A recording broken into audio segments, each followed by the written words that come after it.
Today we're gonna make a coil pot. So you will need a few supplies. You're gonna need some clay, a little bit of slip, a needle tool, and I'm gonna use this little dish as a stencil to cut my base out. First thing you wanna do is wedge your clay. So you wanna make sure you've got some nice plastic clay, and we're just gonna wedge it back and forth. Remember, this is kind of like kneading bread. If the clay is a little too dry, you may need to add just a little bit of water. Okay, I've added just a little bit of water to this, so now it's a little bit easier to move. A little more plastic. And I'm just pressing down into the table. I'm never flattening the clay out. Just pressing it down into the table and trying to get all those air bubbles out.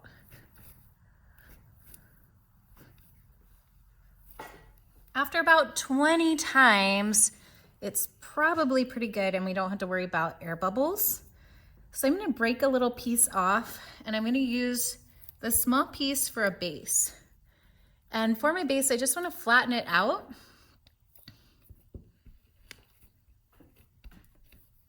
Make sure it doesn't get stuck to your table. Flatten it out. If you have a rolling pin or even a bottle of some sort that you can roll this out a little bit to help you get it flat, that'll be helpful. If you don't have that, just flatten it with your hands the best you can.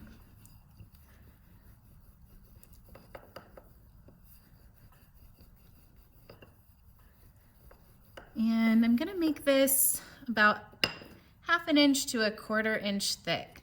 And I really wanna make sure it doesn't get stuck to the table. So it's about 1/4 inch, 1/2 inch thick.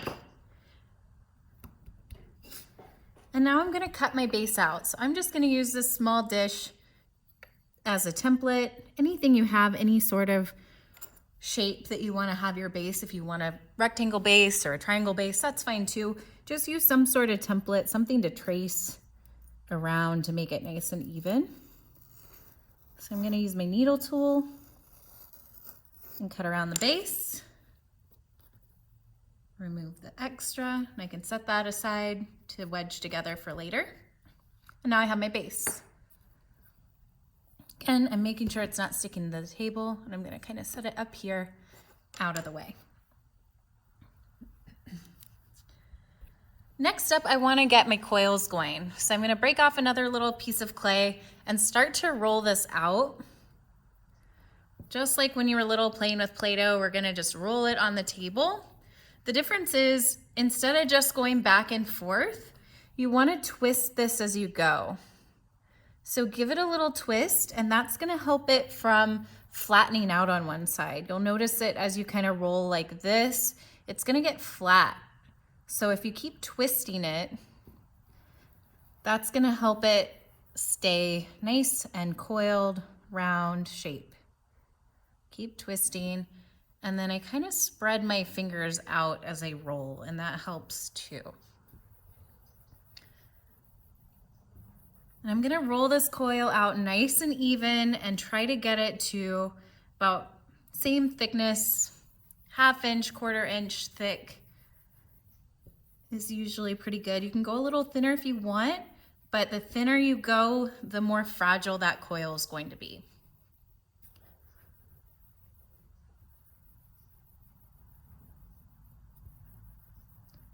And if it starts flattening out again, we're just gonna add a little twist. So I'm just twisting the clay, and then I'll keep rolling.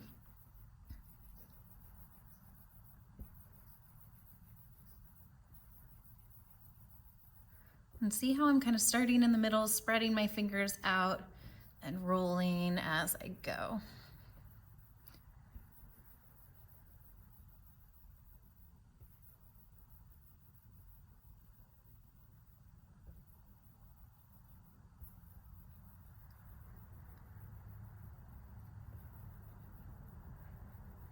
Okay, next we're gonna attach this coil to our base and start building this coil pot up. To do that, I'm gonna use my needle tool and I'm going to score around the edge of the base. So first I'm just gonna do a pass around and kind of one direction on the score mark, And then I'll switch directions and add some score marks the other direction and really get this surface roughed up so the clay can attach. Because remember that smooth clay will not attach together. You've got to have those score marks to keep it nice and secured together. I'm also going to add a little bit of my slip. So I'm just going to dip my finger in there, put a little bit of slip around these edges. Not a lot, just a teeny tiny bit to help it. Not a lot. Then I'm going to add a couple more score marks to be safe.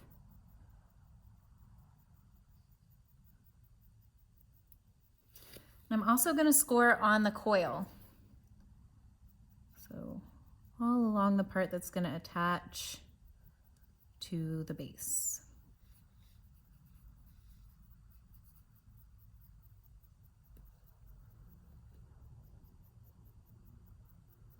I'm not going really, really deep. I'm just scoring the surface.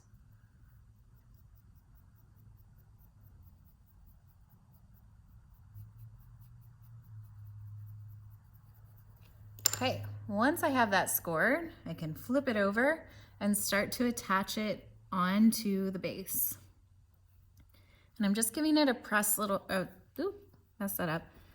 I'm just giving it a firm press on there. And if your coil doesn't reach, that's okay. We'll fix it in a minute. And it's nice and secure, it's not gonna fall off. Then I'm gonna roll out another coil and I'm gonna start to build this up. So I'm gonna pause here and roll a couple more coils and then we'll keep going. Okay, I've got a couple more coils made so we can keep going. To continue this, I'm going to score this coil again on the top so that we can add our next coil right on top of the coil we just added. So score, score, score all around the top.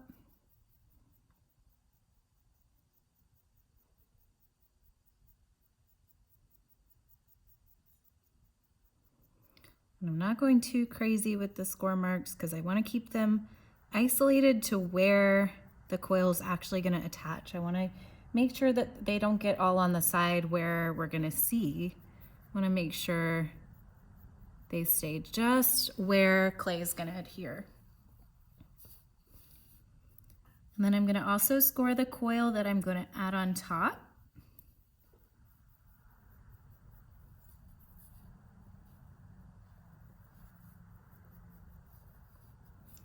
Same thing, just on the top, just where they're going to attach. I'm also going to add just a teeny bit of slip here. Remember that the slip kind of acts like glue, but if we get too much, our coil pot will start to fall apart. So we just want a little bit there. Add a couple more score marks just to be safe. Then I'm just going to continue right here where this one ended. I'm going to add in this coil and just keep going, coiling up around my pot. I'm just pressing kind of firm, not so firm that it destroys the edge. You can see it still is nice on the edges. I'm just kind of pressing and making sure it's going to adhere. And you can keep going with just these normal coils, or you can start to get a little more creative with these. So if you wanted to maybe braid them or twist these coils and add them as twists, you could do that.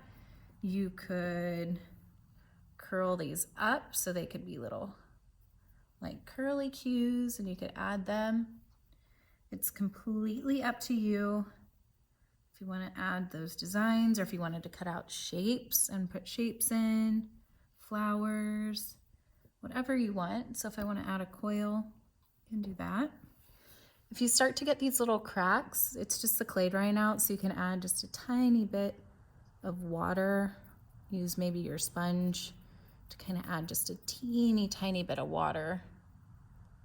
And you can start to rub those little clay cracks away.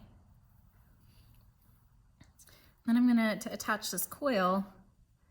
I'm just gonna score on the parts that will attach to my coil pot. So just here, here, here, and here. Those are the only points that are gonna touch. And then I'm gonna go ahead and score, kind of try to lay this out so I know where it's gonna attach. And score along my coil pot.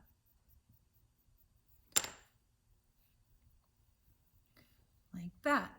And same thing, it should attach pretty nicely with those score lines. Again, if you get those cracks, just your clay's drying out and just smooth them over with a little bit of water. So you can start to add some braids and different things. You could roll up little balls, put balls on there. Completely up to you how you design that. The other thing that's helpful is if you start smoothing the inside. If you have a wood modeling tool, you can use that to kind of help you, or you can just use your finger and kind of spread that clay out. So let me show you with a wood modeling tool. My wood modeling tool, I'm gonna use it to just kind of smooth that clay out. So on the inside, I'm gonna just smooth the clay together.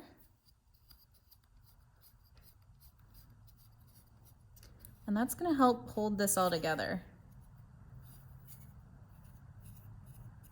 Just in case my score lines aren't quite holding, this will kind of pull it all together so you can see those are nice and smoothed out.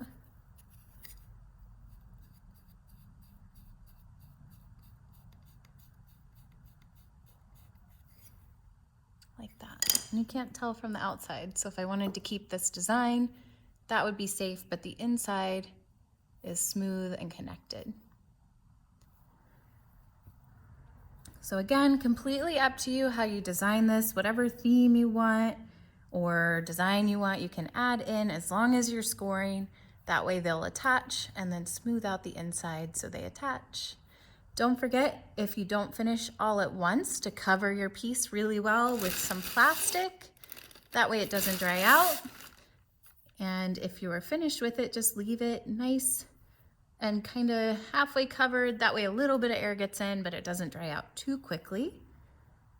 And then once it's completely dry, we'll be able to fire it.